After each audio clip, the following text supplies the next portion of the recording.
Okay, so we have a power cycle. Um, so the way a power cycle works is something like this. Our system is the box. These are two reservoirs. This is the high temperature and the low temperature.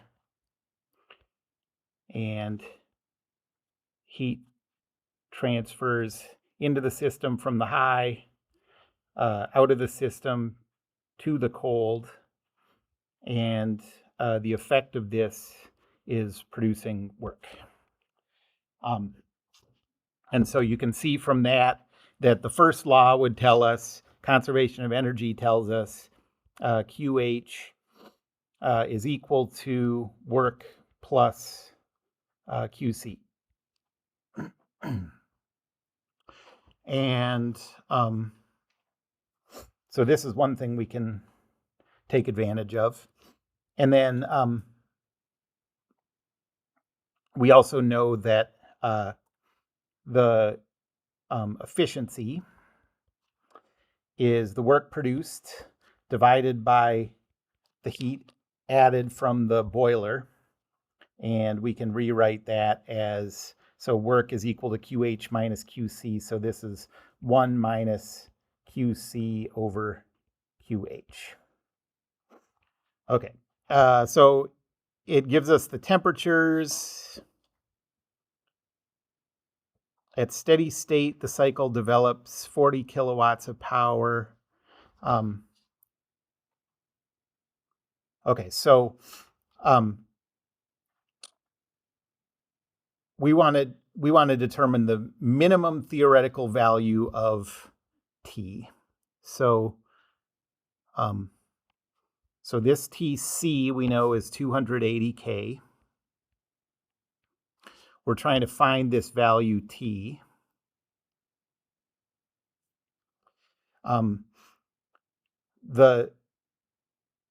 So the theoretical limit of the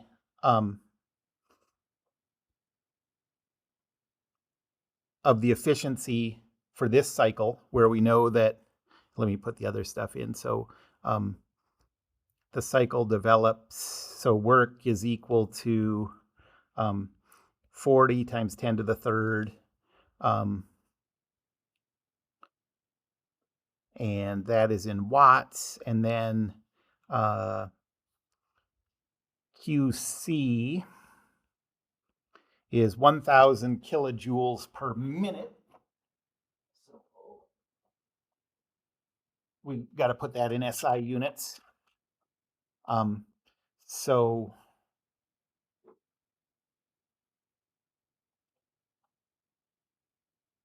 per second, that is 16,666.6 repeating. These are in watts.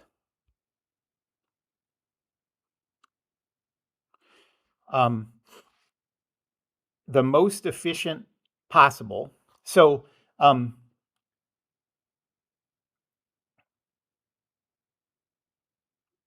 okay, so the most efficient possible, I'm going to call that the ideal efficiency.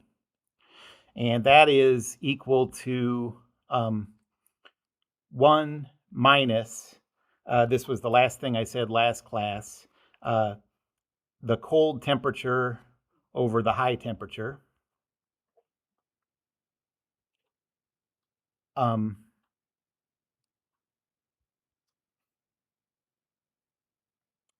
And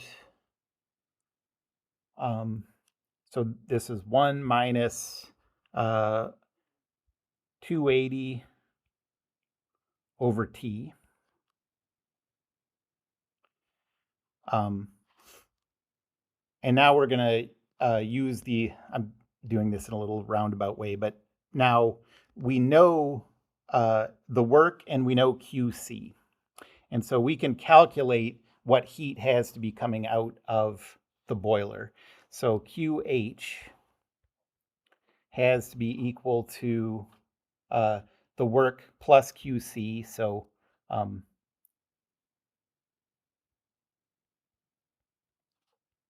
this is 56 666.6 repeating.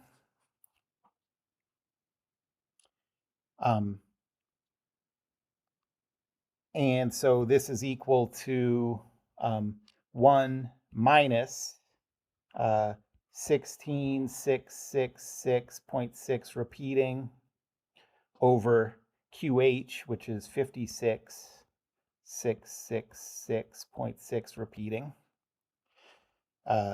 We can set these two things equal to each other.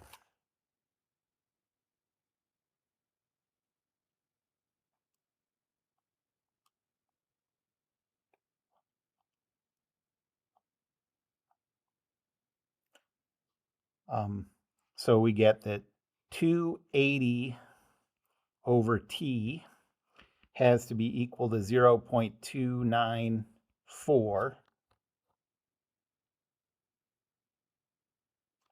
And so T has to be 280 over 0.294.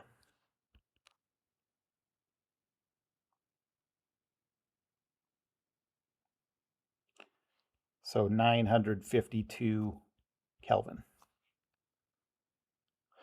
So for this engine to produce this amount of work and send out this amount of heat in the exhaust, if there are no inefficiencies at all, the lowest temperature that could be is 952. Okay, so that's like in a perfect case in order to get these values. Any questions about that one? Any questions about the process? I think I probably could have, I could probably make it a little more clear what my thought process was if I went through it again. But so basically, it specified these energy exchange values, and we could use those to calculate the efficiency. And then it said, okay, so now use the assumption of an ideal engine that has no inefficiencies inside of it. Yeah, no energy dissipation inside of it, and calculate what that resulting temperature would be.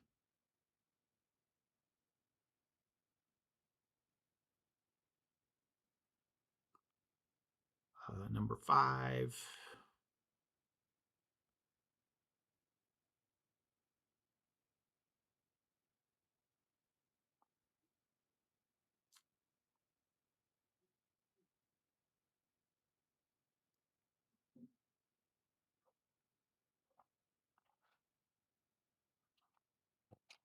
So this is a refrigerator. Steady state, it gives the coefficient of performance and the power input. So that's the work coming in.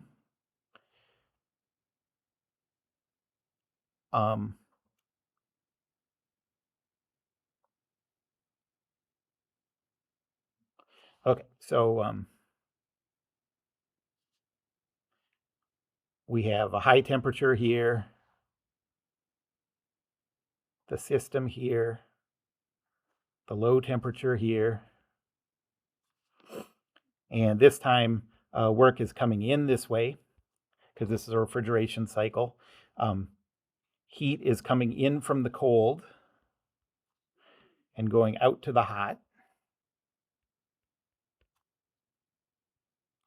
And so again, we can use this relationship from conservation of energy that says QH is equal to W plus QC.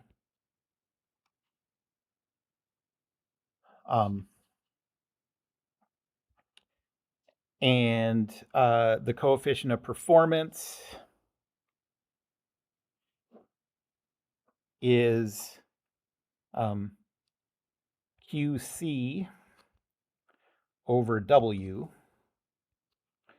So that's QC over QH minus QC. So we can use any of those forms. And then the ideal performance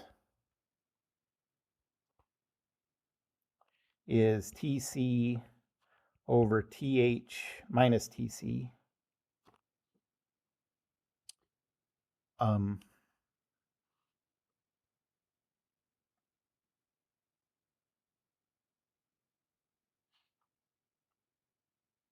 Okay, so we know that we're told that beta, this is part A, beta is equal to 4.5. I said that the reason we don't call it efficiency, that coefficient of performance for refrigeration cycles and heat pump cycles, is because it doesn't go from 0 to 1. So here's a case where you see that it's higher than 1. So 4.5 is equal to, and I'm going to write this as, since we're given, we're given the work. So I'm going to keep the work in this for right now. I think we'll probably be able to use that at some point. I'm going to write it like this, And yeah, like right here, you can see that we can already figure out what QC is. I haven't even thought about how we're going to use that yet. Well, yeah, that's part A. It's asking for, rejected. We want QH, but if we can use this equation to come up with QC, and then plug it into that conservation of energy equation, and it'll give us QH. So 4.5 is equal to QC over 0.8 times 10 to the third. And so QC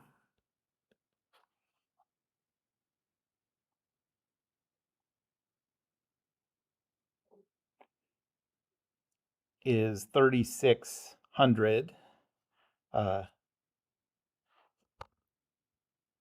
This is, I guess, what we're really doing. I probably did it here too. This is all talking about rates of things, right? Watts. But you can always use these same equations as rates as you can as finite values of joules over a cycle. So you can think of this as this. It all works the same.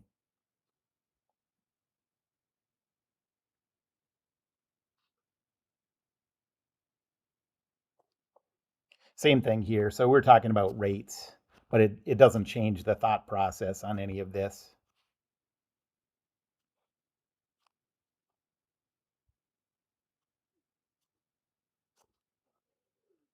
So 3,600 watts.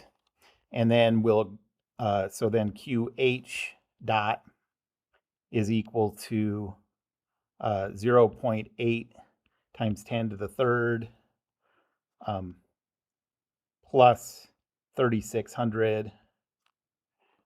So that is 4.4 times 10 to the third.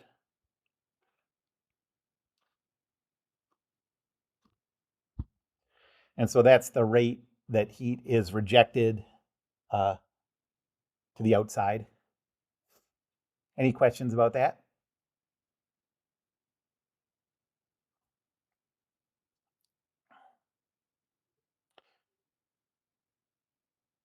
And then we want to calculate the lowest theoretical temperature. So now we're going to use the fact that the ideal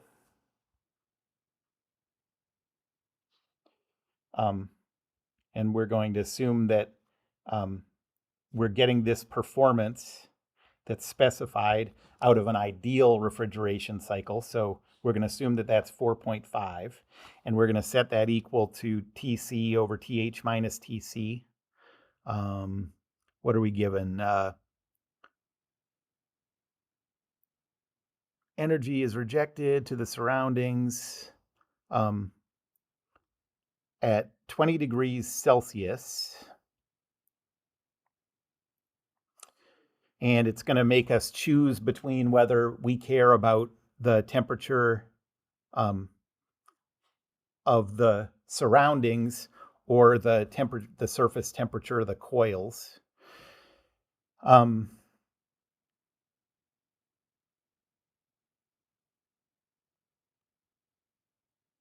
so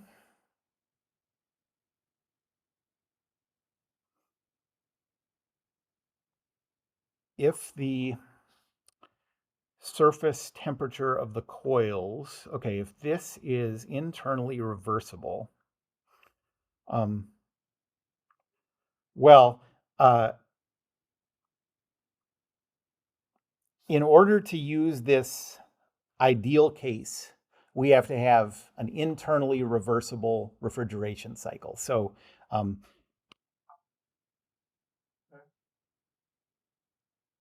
oh, is that you? Yeah. Oh, okay. I thought they were about to give us an announcement. Um, so it needs to be internally reversible. And actually, I haven't talked about the list of things for internally reversible processes yet. That's the next thing I'm going to do, is just give you a list of some of the things that cause internal irreversibilities. But one of those things is heat transfer across a finite temperature difference. Well, if our system includes anything more than the coils, then we have a heat transfer across a finite temperature difference in our system.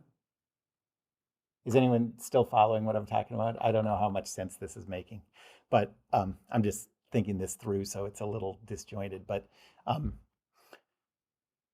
right, if we're including in our system a little bit of air that's at 20 degrees Celsius, then inside the boundary of our system, we have heat being transferred from something at 28 degrees Celsius to something at 20 degrees Celsius. That's a finite temperature difference, and that's an irreversibility. So that can't be included in an ideal, yes? So, are we thinking of the coils, like the coil part, as TC? Yes, that's right. So we're thinking of that as, well, that's TH. TH. Or TH, and then TC is the inside.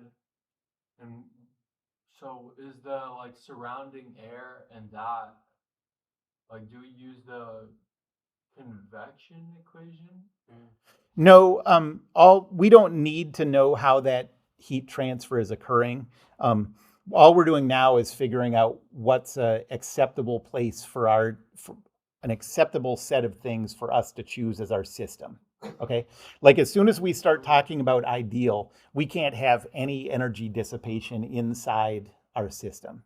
Okay, so there's energy dissipation if at any point inside your system heat is being transferred across a finite temperature difference. Okay, so that's out. We can't have that in our system. So that says that our system only includes the coils, and so that says that the temperature that we care about at the high temperature reservoir is 28 degrees Celsius, not 20.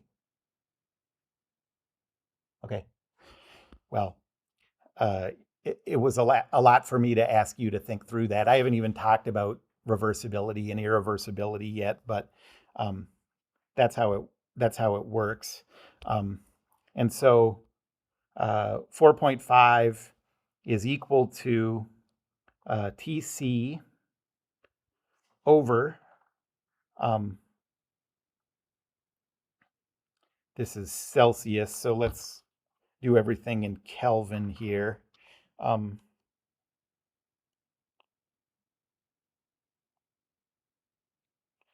so TH is 301 Kelvin minus TC.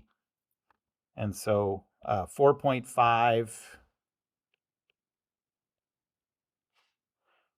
times the quantity 301 minus TC is equal to TC.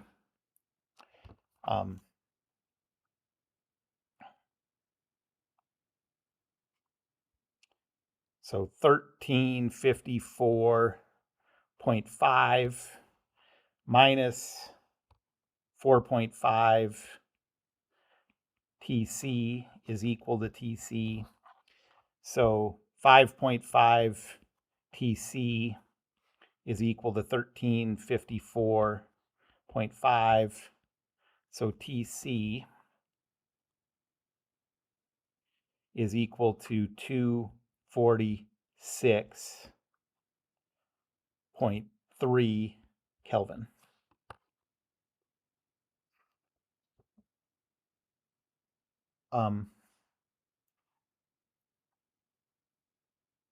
So if we have no energy dissipation inside our system, this is the lowest temperature that's possible for your carrots. Okay. Since every real system does have some energy dissipation, you can get it down pretty low sometimes, but you always have some. So the real temperature inside there is going to be higher than this in some way.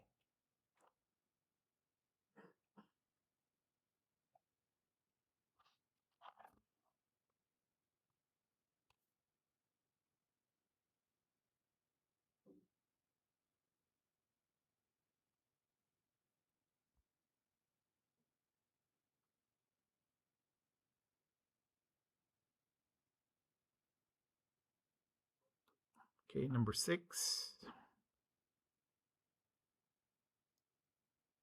So now we have heat pump cycle.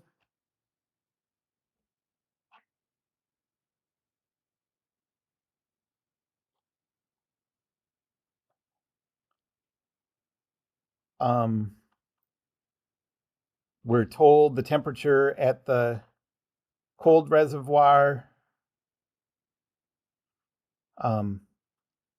We're told the rate of heat transfer to the building. So, okay, let me draw the system out.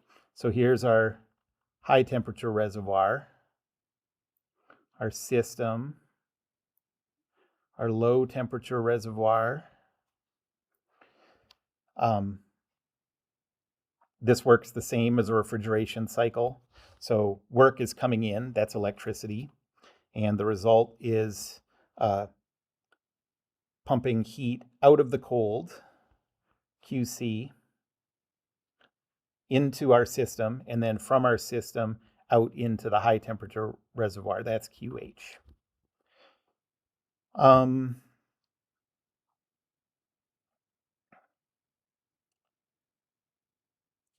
And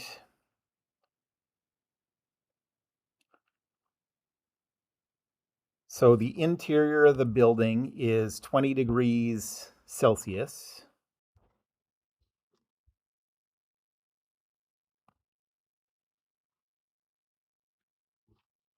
I guess let me write that as Kelvin. So that's 293 Kelvin.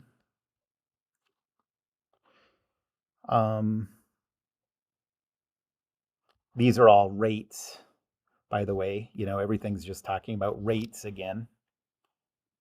You always can just go back and forth with these equations between rates and finite values.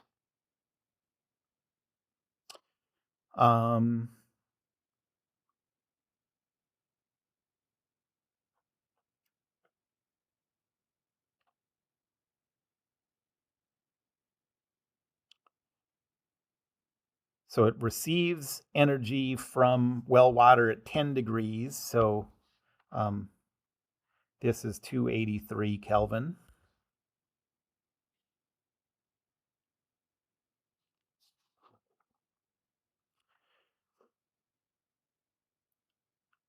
Energy transfer to the building is 120,000 kilojoules per hour. Everything. Oh, okay. So we're going to have to convert all of this stuff to finite values because it tells us all of this is a cycle of 14 days. So these are all in the end going to be this. QH dot is 120,000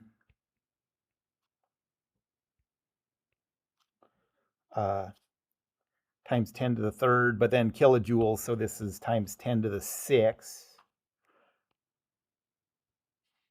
joules per hour.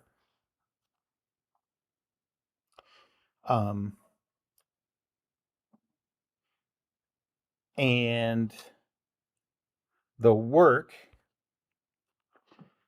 is given as so 1490 times 10 to the third watts times hours. An hour is 3,600 seconds. I'm going to put all this in joules. So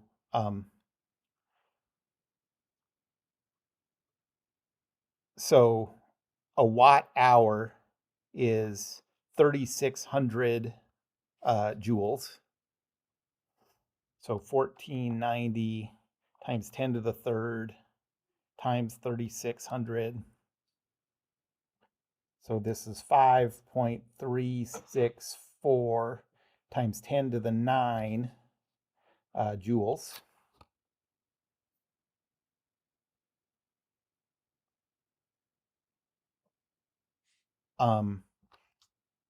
We can do this over 14 days.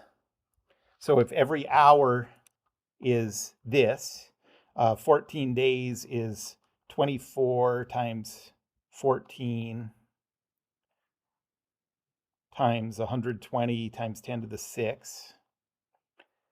And so this is QH is equal to 4.032 times 10 to the 10 joules over 14 days.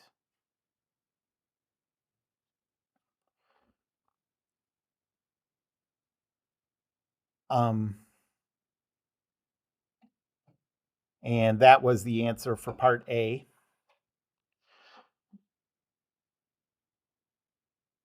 The amount of energy that the heat pump. Oh, no, I think this is a little. So the amount of energy that it receives. Oh, from the well water. So this isn't quite the answer to A yet. The answer to A is going to come from this. We know that QH is equal to W plus QC. And so QC is QH minus W. And so that is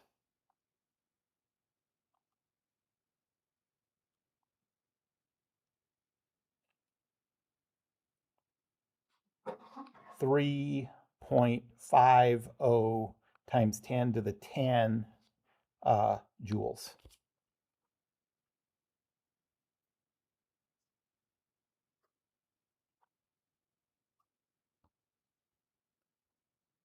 Now the coefficient of performance, that was the one we called gamma.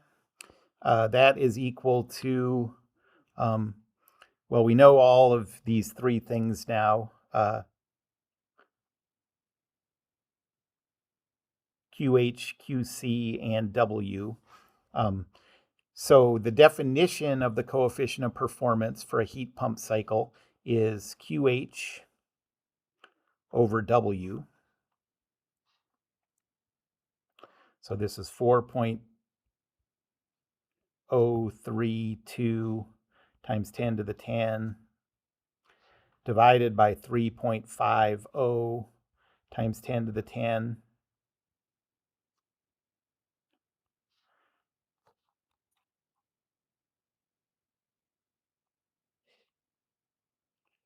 And you get 1.15.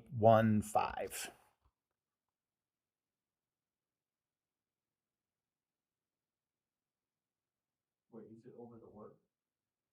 QH over work? QH over work. Yes, did I use the wrong one? Thank you. Okay. 5.364 times 10 to the 9.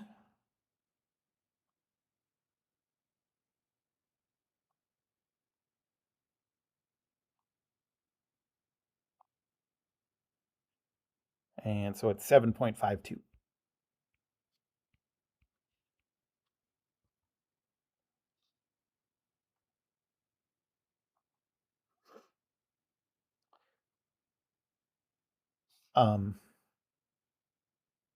Okay, so now for C, it says, so basically the idea is we're going to compare what we know about our true heat pump with what the ideal case would be if we had no energy dissipation inside our system to sort of see how close we are to ideal performance. So the ideal is, so remember that you can write the coefficient of performance as QH over QH minus QC. And so the ideal is TH over TH minus TC. And so that was 293 divided by the quantity 293 minus 283. And so that is 29.3.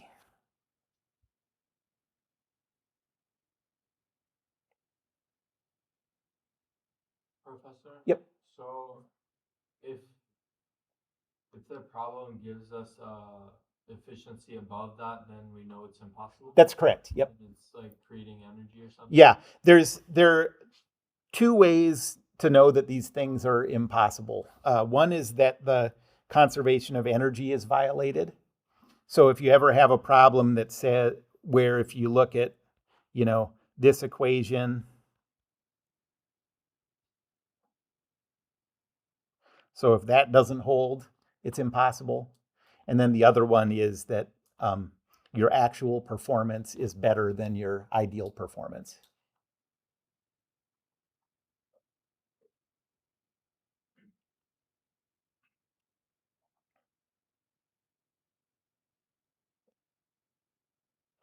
Any other questions about the homework problems? Yep.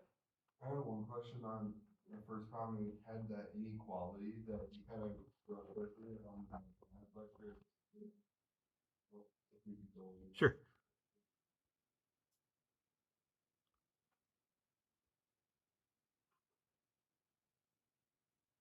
Number one. Yeah, I saw the solution, but yeah, I just wanted to clarification.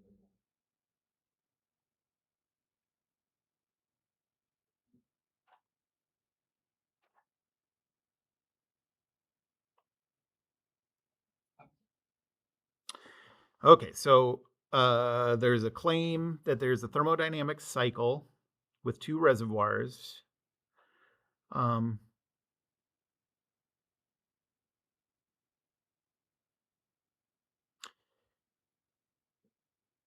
Okay, yeah, so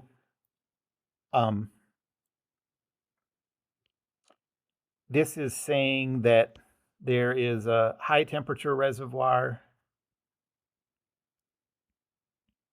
and a system and a low temperature reservoir.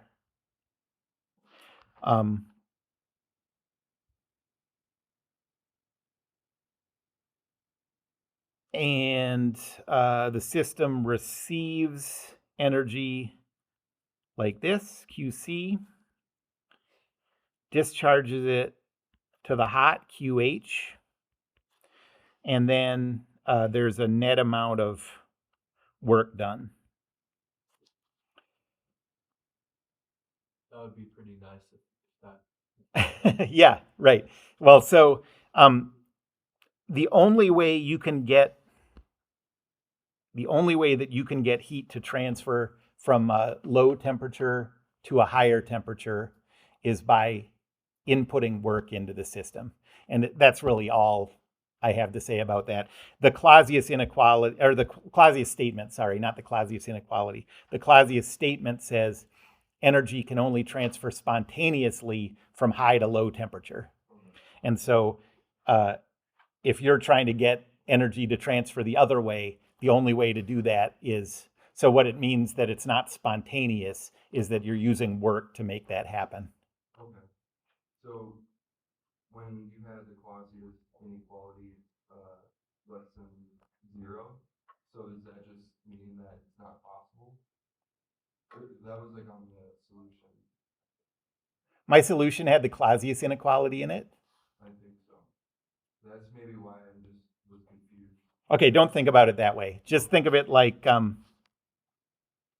just think of it as like heat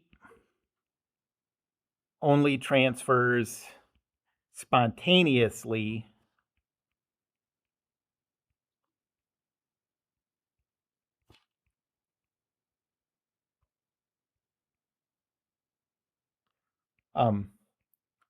from high to low temperature.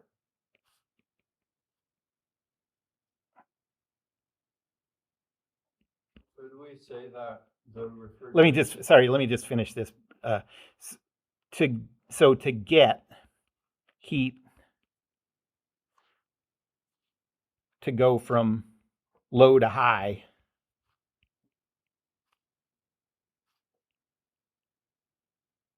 requires work.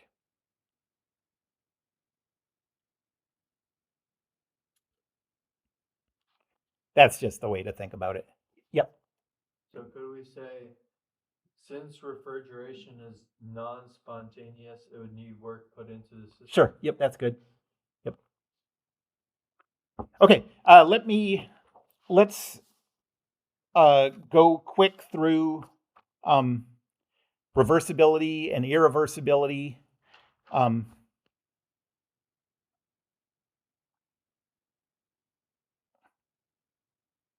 so reversible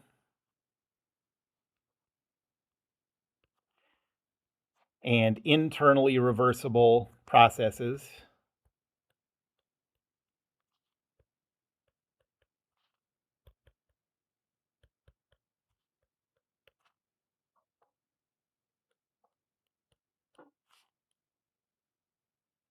And irreversibilities.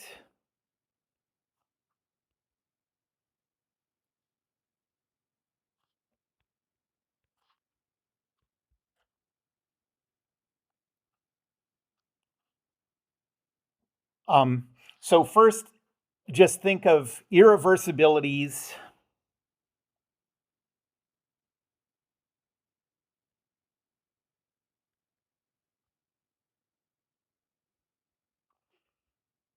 are inefficiencies where energy is dissipated.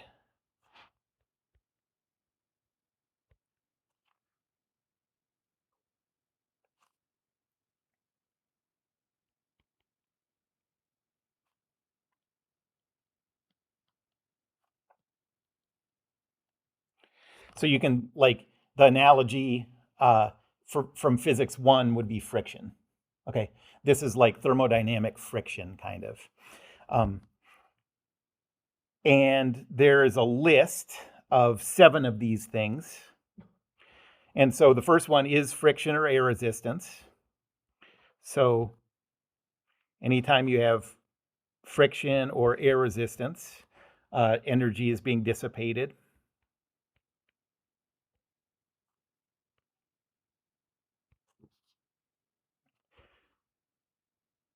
Second is electric current moving through an electric resistance.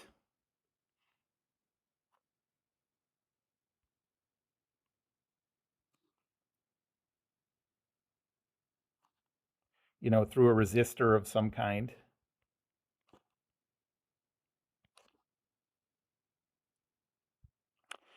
Third is inelastic deformation.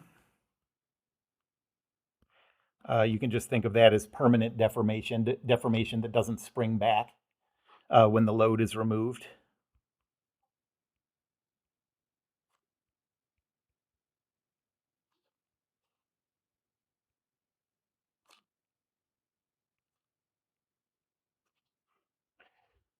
Fourth is the one that came up in one of those problems, heat transfer.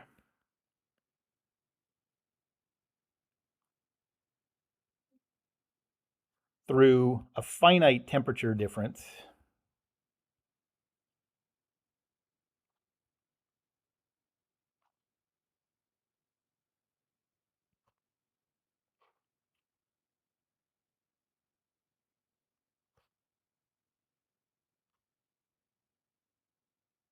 um, fifth is unrestrained expansion of gas.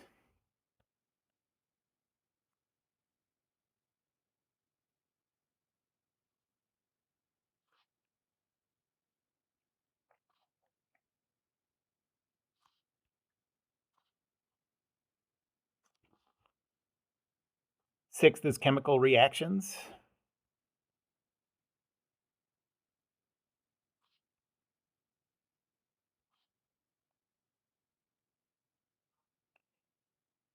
And seven is mixing materials of different phases.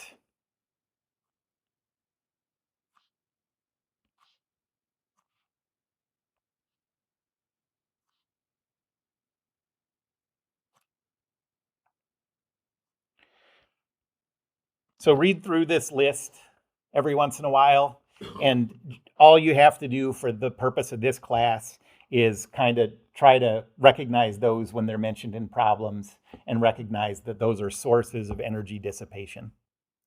Okay. And then there's two important definitions I want to give you related to these.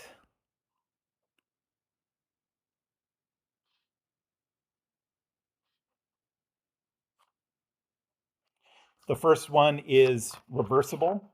So what it means when something says it's reversible.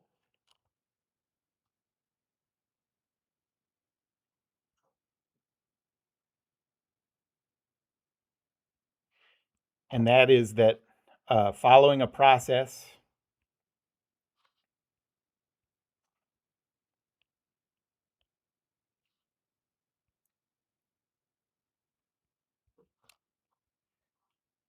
you could return the system and its surroundings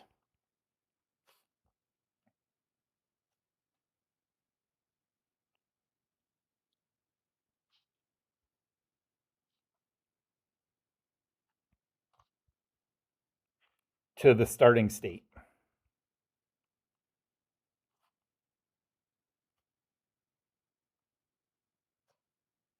Okay, so the surroundings in there is sort of the key to this whole idea. So imagine you have a refrigerator, it's running, it's at 35 degrees Fahrenheit, whatever. And then you turn the refrigerator off and the temperature inside goes to 70 degrees. Okay. Was that a reversible process? Well, you could plug the refrigerator back in and get your system back to 35 degrees. So does that mean it's reversible? No, because you can't get the surroundings back to the state that they were in before. You've used energy from the surroundings. You have allowed heat to transfer from the low temperature previously to the high temperature of the room. And so there aren't too many things that are processes that are fully reversible. Okay. Is there an example of a fully reversible? Okay, so yeah, like imagine a process where without friction, no friction, where a skier goes down a hill. Okay. Um, and then there's like a loop at the bottom to turn them around. Okay. The process of them using potential energy to get up to speed and then skiing around the loop and then using that kinetic energy to go back up to the top of the hill, that's reversible. No outside energy was used, and at the end, the person has the same potential energy that they did at the start. Yep. So for like these heat things, it's when the N or the B or the swirly thing when it's ideal. So those things are the ideal cases are not reversible, but that's the next definition is internally reversible.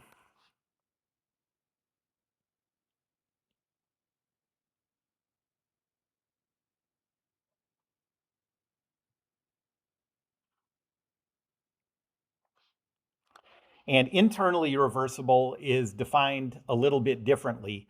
This just means that inside your system,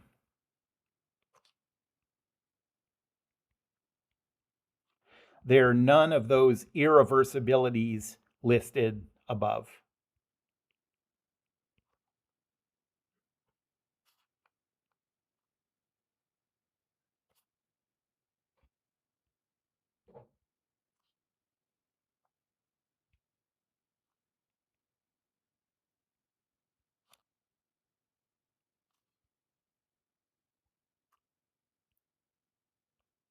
Okay, so these definitions are important. So reversible means that everything can go back to the way it was. No energy was dissipated in a way that can't be reclaimed. But internally reversible just means that none of these 7 things have happened inside what your boundary is around for your system. Okay, so